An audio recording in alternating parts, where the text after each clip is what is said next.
Bismillahirrohmanirrohim. Assalamualaikum warahmatullahi wabarakatuh. Di sini saya izin memperkenalkan diri. Perkenalkan, nama saya Gina Rahayu. Saya dari SDIT Salwa Islamic School. Di sini saya akan menjelaskan suatu materi yang sangat bermanfaat untuk kita sebagai seorang pendidik, yaitu mengenal deep learning dan penerapannya. Nah, di mana deep learning ini kaitannya dengan pembelajaran berbasis teknologi informasi. Deep learning ini menerapkan 3 komponen yang akan saya jelaskan di materi ini. Pertama, saya akan menjelaskan mengenai pendekatan deep learning. Pendekatan deep learning atau pembelajaran mendalam adalah suatu pendekatan pembelajaran yang mendorong peserta didik untuk memahami materi pembelajaran secara lebih mendetail, terstruktur, dan juga bermakna. Nah, kita sebagai seorang pendidik, harapannya dengan adanya deep learning ini nanti tidak hanya mengenal saja, tetapi lebih mendalam pada poin-poin yang mungkin akan sangat membantu siswa ketika menerapkan pada kehidupan sehari-hari. Selanjutnya, apa sih kelebihan dari pembelajaran deep learning ini? Untuk mengetahui kelebihannya, saya akan jelaskan di slide selanjutnya. Kelebihan dari pembelajaran deep learning yang kita lihat di sini yaitu ada 5 kelebihan. Yang pertama, yaitu integrasi nilai-nilai fundamental dengan materi pembelajaran yang telah diperoleh. Maksudnya adalah nilai-nilai moral dan juga nilai-nilai karakter yang dimiliki oleh siswa. Yang kedua, yaitu pembelajaran yang menekankan pada keterampilan berpikir tingkat tinggi atau HOTS. Maksudnya adalah siswa dapat berpikir secara kreatif dan juga berpikir secara kritis. Selanjutnya yang ketiga, pengembangan pembelajaran yang substantif dan juga reflektif. Maksudnya adalah pembelajaran yang bermakna dan juga mendorong untuk siswa. Yang keempat, yaitu kolaborasi antara sekolah, orang tua, dan juga masyarakat. Maksudnya adalah perlu dukungan dan juga kerjasama dari semua pihak. Yang terakhir, yang kelima, yaitu evaluasi yang bersifat holistik. Nah, maksud holistik di sini adalah cara pandang yang menyeluruh dan secara keseluruhan. Nah, itulah 5 kelebihan pada pembelajaran deep learning. Selanjutnya, apa saja sih komponen pada pembelajaran deep learning dan ada berapakah komponen pada pembelajaran deep learning? Ini dia ada 3 komponen pada pembelajaran deep learning. Yang pertama yaitu ada meaningful learning, yang kedua ada meaningful learning, dan yang ketiga ada joyful learning. Yang pertama yaitu meaningful learning, artinya pembelajaran sadar, adalah tentang memberikan perhatian pada setiap kebutuhan siswa. Maksud dari di sini yaitu proses pembelajaran tidak hanya terfokus pada satu siswa saja, akan tetapi semua siswa yang berada di kelas harus difokuskan. Yang kedua yaitu meaningful learning, artinya pembelajaran bermakna, di mana pembelajaran menghubungkan dengan dunia nyata. Maksudnya adalah anak-anak tidak hanya terfokus pada teori saja. Yang ketiga yaitu joyful learning, pembelajaran menyenangkan, di mana memastikan pengalaman belajar itu adalah hal yang menyenangkan. Maksud di sini adalah seperti belajar pada kegiatan praktek, membuat karya sehingga siswa dapat menyenangkan pada pembelajaran tersebut. Nah, itu dia 3 komponen pada pembelajaran deep learning. Ini saya akan menjelaskan pada komponen yang pertama yaitu meaningful learning.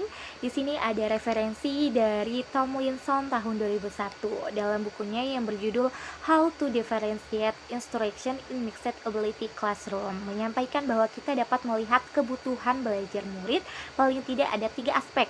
Aspek yang pertama yaitu kesiapan belajar, aspek yang kedua minat belajar, dan aspek yang ketiga yaitu profil belajar. Arti dari aspek kesiapan belajar di sini adalah kapasitas untuk mempelajari materi, konsep, dan juga keterampilan baru. Nah, di kesiapan belajar ini ada 6 tipe. Yang tipe pertama yaitu ada tipe mendasar, tipe kedua abstrak, tipe ketiga sederhana, tipe keempat terstruktur, tipe kelima mandiri, dan tipe yang keenam itu cepat. Nah, selanjutnya di minat belajar. Minat belajar di sini yaitu suatu keadaan yang menghasilkan respon terarah kepada suatu situasi atau objek tertentu yang menyenangkan dan memberikan kepuasan diri. Nah, selanjutnya di aspek yang ketiga yaitu profil belajar. Profil belajar mengacu pada cara-cara bagaimana kita sebagai individu paling baik dalam belajar. Nah, jadi itulah komponen dari meaningful learning. Ada 3 aspeknya, yaitu aspek kesiapan belajar, minat belajar, dan juga profil belajar. Selanjutnya pada komponen yang kedua yaitu meaningful learning, di mana di meaningful learning ini ada 6 aspek. aspek yang pertama yaitu model pembelajaran, yang kedua ada strategi pembelajaran, yang ketiga ada teknik pembelajaran, yang keempat ada metode pembelajaran, yang kelima ada pendekatan pembelajaran, dan yang keenam ada taktik pembelajaran. Nah, itulah 6 aspek yang harus diperlukan dalam proses pembelajaran di meaningful learning. Selanjutnya pada komponen yang ketiga di sini yaitu joyful learning. Joyful learning atau pembelajaran menyenangkan, di mana memastikan pengalaman belajar itu adalah menyenangkan. Di joyful learning ini terdapat dua aspek. Aspek yang pertama yaitu simulasi belajar, dan aspek yang kedua yaitu kondisi belajar.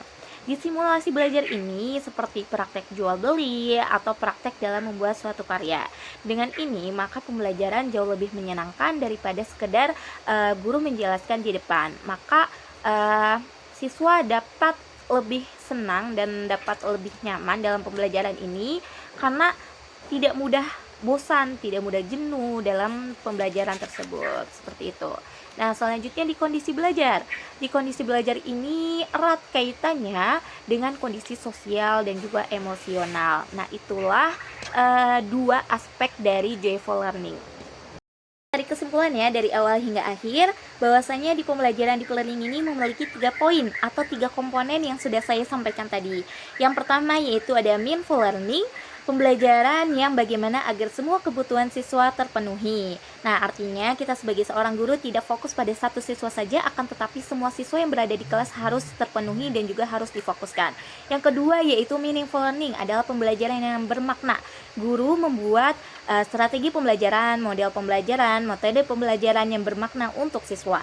Yang terakhir yaitu joyful learning, pembelajaran yang menyenangkan. Di sini mengajak siswa praktek secara langsung. Dengan cara ini maka siswa menyenangkan dalam belajar. Nah, itulah materi yang sudah saya jelaskan mengenai pembelajaran deep learning. Semoga bermanfaat untuk kita semua, khususnya kepada seorang guru dan juga kepada peserta didik. Terima kasih banyak. Mohon maaf bila saya ada salah kata. Wassalamualaikum warahmatullahi wabarakatuh.